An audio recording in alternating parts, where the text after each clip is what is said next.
ரீசென்ட்டா சாம்சங் அவங்க லான்ச் பண்ண கேலக்ஸி S26 சீரிஸ்ல ஹைலைட்டடா பேசின ஒரு விஷயம் தான் privacy display. World's first privacy display. The privacy display. World exclusive privacy display feature. The first phone in the world to come with a privacy display. Privacy display. Privacy display. But இதே மாதிரி இதுக்கு முன்னாடி Samsung launch பண்ணி இதுதான்டா smart போனோட அடுத்த futuristic டிசைன்னு பேசின ஒரு விஷயம் தான் கர்வ்ட் டிஸ்ப்ளே.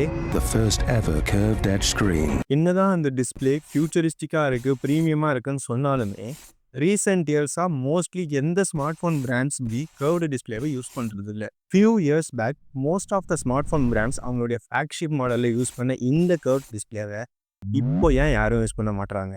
அண்ட் இந்த பிரைவசி டிஸ்பிளேவும் இந்த கர்வ் டிஸ்பிளே மாதிரி கொஞ்ச நாளுக்கு அப்புறம் காணாமல் போயிடுமா? அதை தான் இந்த வீடியோவில் பார்க்க போகிறோம். அண்ட் வீடியோக்குள்ளே போகிறதுக்கு முன்னாடி சேனலை சப்ஸ்கிரைப் பண்ணிட்டு வீடியோ பாருங்கள். இதுக்கு ஃபஸ்ட்டு இவங்க இந்த கர்வ் டிஸ்பிளேவை எப்படி அச்சீவ் பண்ணாங்கன்னு நம்ம தெரிஞ்சுக்கணும். ஸ்மார்ட் ஃபோன்ஸில் 2 டைப் ஆஃப் டிஸ்பிளே டெக்னாலஜி இருக்குது. ஒன்று எல்சிடி, இன்னொன்று ஓஎல்இடி. எல்சிடி எடுத்துக்கிட்டிங்கன்னா இதில் நிறைய லேயர்ஸ் இருக்கும். லைக் லைட் சோர்ஸ்க்காக பேக் லைட்டும், அதுக்கு நடுவில் 2 போலரைசர்ஸ்.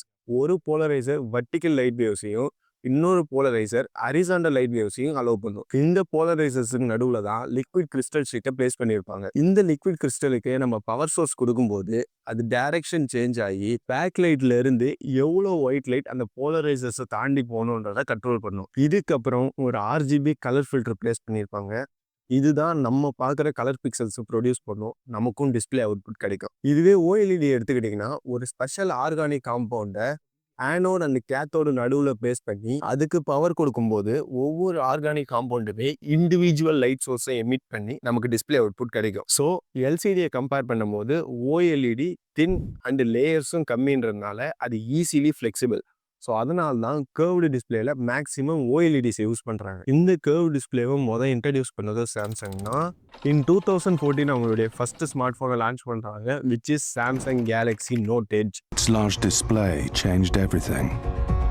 Now with the first ever curved edge screen. இந்த மொபைல் பார்த்தீங்கன்னா 2 எட்ஜ்லையுமே கர்வாக இல்லாமல் ஒன் சைட் ஆஃப் த எட்ஜில் மட்டும்தான் கர்வ் இருக்கும். அண்ட் அந்த கர்வ்டாக இருக்கிற சைடில் நிறைய ஃபீச்சர்ஸ்னே யூஸ் பண்ணுற மாதிரி கொடுத்துருந்தாங்க. இருந்தாலும் இந்த ஸ்மார்ட் ஃபோன் கமர்ஷியல் வைஸ் நல்லா போகலை. பட் ஸ்மார்ட் ஃபோன் மார்க்கெட்டில் ஒரு புது டிசைனை இன்ட்ரடியூஸ் பண்ணியிருந்தாங்க சாம்சங். தென் 2015 இந்த டிசைனை அவங்களுடைய ஃப்ளாக்ஷிப் சீரீஸான எஸ் சீரீஸ் மொபைலில் இம்ப்ளிமெண்ட் பண்ணுறாங்க. இந்த டைம் ஃபோனுடைய 2 எட்ஜ்லேயுமே கர்வ்டாக கொடுத்துருந்தாங்க. அண்ட் கான்டாக்ட்ஸ் பார்க்குற மாதிரி, மெசேஜஸ் பார்க்குற மாதிரி, நோட்டிஃபிகேஷன் பாப்புலேட் ஆகிற மாதிரி நிறைய ஃபீச்சர்ஸுமே அந்த கர்வ்டான சைடில் கொடுத்துருந்தாங்க. அப்புறம் 2017 Samsung Galaxy S8 and S8 Plus launch பண்றாங்க. இந்த ஸ்மார்ட் போன்ல தான் இப்போ நம்ம யூஸ் பண்ணிருக்க மாதிரி மினிமல் பெசிலோட இருக்க மாதிரி டிஸ்பிளேவை கொண்டு வந்தாங்க. Infinity Display gives you an incredible full screen experience, yet fits comfortably in your hand. And அது கூட நல்ல ஸ்பெக்குமே இருந்ததுனால இந்த மொபைலுக்கு நல்ல ரெஸ்பான்ஸ் கிடைச்சு. தென் இதை ஃபாலோ பண்ணி மற்ற ஸ்மார்ட் ஃபோன் பிராண்ட்ஸுமே அவங்களுடைய ஃப்ளாக்ஷிப் சீரீஸில் இந்த டிசைனை இம்ப்ளிமெண்ட் பண்ண ஆரம்பிச்சிருந்தாங்க. எக்ஸாம்பிளுக்கு OnePlus அவங்களுடைய OnePlus 7 Proல இந்த டிசைனை கொண்டு வந்திருந்தாங்க. ஓப்போ Find Xல கொண்டு வந்திருந்தாங்க. விவோ அவங்களுடைய X50 Proலையும் அண்ட் கூகுள் அவங்களுடைய Pixel 6 Proலையும் இம்ப்ளிமெண்ட் பண்ணியிருந்தாங்க. அண்ட் மோட்டோ அவங்களுடைய மோட்டோ எட்ஜில் இந்த டிசைனை கொண்டு வந்திருந்தாங்க. என்னதான் கர்வ்டு டிஸ்பிளே ஸ்மார்ட் ஃபோன்ஸ் ஸ்லீக்காக இருக்குது, ஃபியூச்சரிஸ்டிக்காக இருக்குது, ப்ரீமியம் டிசைனாக இருக்குன்னு சொன்னாலுமே இப்போ ஏன் எந்த ஸ்மார்ட் ஃபோன் பிராண்ட்ஸும் அதை ப்ரிஃபர் பண்ண மாட்டாங்க? First thing is reliability. நம்ம ஒரு மொபைல் வாங்குறோம்னா அந்த மொபைல் டே டு டே யூசேஜுக்கு கரெக்டாக இருக்குமா? அண்ட் அட்லீஸ்ட் 2 இயர்ஸ்க்காவது நம்ம அந்த மொபைல் யூஸ் பண்ணணும்னு நினைப்போம். பட் இந்த curved display smart phones are easily breakable. Suppose இப்போ ஸ்மார்ட் ஃபோன் கீழே விழும்போது கர்வ்டு எட்ஜஸில் ஏதாவது ஆப்ஜெக்ட்ஸ் பட்டுச்சுன்னா ஃப்ளாட் டிஸ்பிளேவை கம்பேர் பண்ணும்போது curved displays are easily damageable. And ப்ரைஸுமே நீங்கள் பார்த்துக்கிட்டிங்கன்னா ஃப்ளாட் டிஸ்பிளேவை கம்பேர் பண்ணும்போது இந்த டிஸ்பிளே கர்வாக இருக்குன்ற ஒரே காரணத்துக்காக ஃப்ளாட் டிஸ்பிளேவை விட டபுள் த ப்ரைஸ் வரும். Next thing is accidental touch.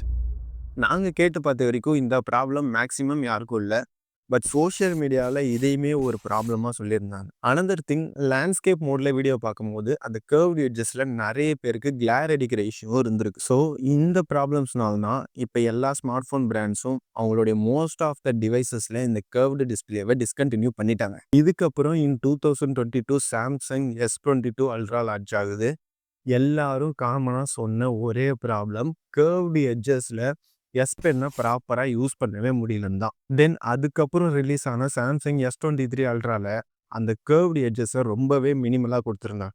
தென் அதுக்கப்புறம் சாம்சங் S24, S25, S26 Ultraல கம்ப்ளீட்டாக ஃப்ளாட் டிஸ்பிளே தான். அண்ட் மற்ற ஸ்மார்ட் ஃபோன் பிராண்ட்ஸுமே இப்போ இந்த கர்வ் டிஸ்பிளே யூஸ் பண்ணுறத கம்மி பண்ணிட்டாங்க. லைக் OnePlus 15ல் ஃப்ளாட் டிஸ்பிளே தான். அண்ட் விவோவோட வி சீரிஸான V70யும் ஃப்ளாட் டிஸ்பிளே மாற்றிட்டாங்க. அண்ட் ஓப்போவோட ரெனோ சீரிஸ்லையுமே ஃப்ளாட் டிஸ்பிளே மாறிடுச்சு. அப்புறம் கூகுளோடைய பிக்சல் சீரிஸ்லையுமே கர்வ் டிஸ்பிளேலேருந்து ஃப்ளாட் டிஸ்பிளேக்கு சேஞ்ச் ஆகிட்டாங்க. இன்னும் ஒரு சில budgeted and mid range smart ஃபோன்ஸில் மட்டும் இந்த கர்வ்டு டிஸ்பிளேவை யூஸ் பண்ணிருக்காங்க. பட் இன்னும் கொஞ்ச நாளில் இதையுமே ஃப்ளாட் டிஸ்பிளேவாக மாற்றிடுவாங்க. கன்க்ளூஷன் என்னதான் இது ஒரு நல்ல டிஸ்பிளே டெக்னாலஜியாக இருந்தாலும் இதில் ஒரு ரிலையபிலிட்டி ஃபேக்டர் இல்லாததுனால எல்லா ஸ்மார்ட் ஃபோன்ஸுமே இப்போ இந்த கர்வ்டு டிஸ்பிளேலேருந்து ஃப்ளாட் டிஸ்பிளேக்கு மாறிட்டு இருக்காங்க. சாம்சங்குமே இந்த டிஸ்பிளே டெக்னாலஜிஸில் ரொம்பவே ஹெவியாக இன்வெஸ்ட் பண்ணிட்டு இருக்காங்க. இப்போ அதிலிருந்து வந்த ஒரு ஃபீச்சர் தான் இந்த ப்ரைவசி டிஸ்பிளே ஃபீச்சர். என்னதான் இது ஒரு நல்ல டிஸ்பிளே டெக்னாலஜியாக இருந்தாலும் ஒரு நார்மல் யூஸ் கேஸ்க்கு இது அவ்வளோ பெரிய ஃபீச்சர் கிடையாது. என்னதான் இந்த ப்ரைவசி டிஸ்பிளேன்ற ஃபீச்சர் நல்லா இருந்தாலுமே இதால் டிஸ்பிளேக்கு ஏதாவது டேமேஜ் ஆகுமா இல்லை டிஸ்பிளேவோட எஃபிஷியன்சி குறையுமான்றத நம்ம போக போக தான் பார்ப்போம். அண்ட் இந்த ப்ரைவசி டிஸ்பிளே ஃபீச்சரை பற்றி நீங்கள் என்ன நினைக்கிறீங்கன்னு கமெண்ட் பாக்ஸில் சொல்லிட்டு போங்க. அப்படியே வீடியோக்கு ஒரு லைக் போட்டு சேனலை மறக்காமல் சப்ஸ்கிரைப் பண்ணி சப்போர்ட் பண்ணிடுங்க.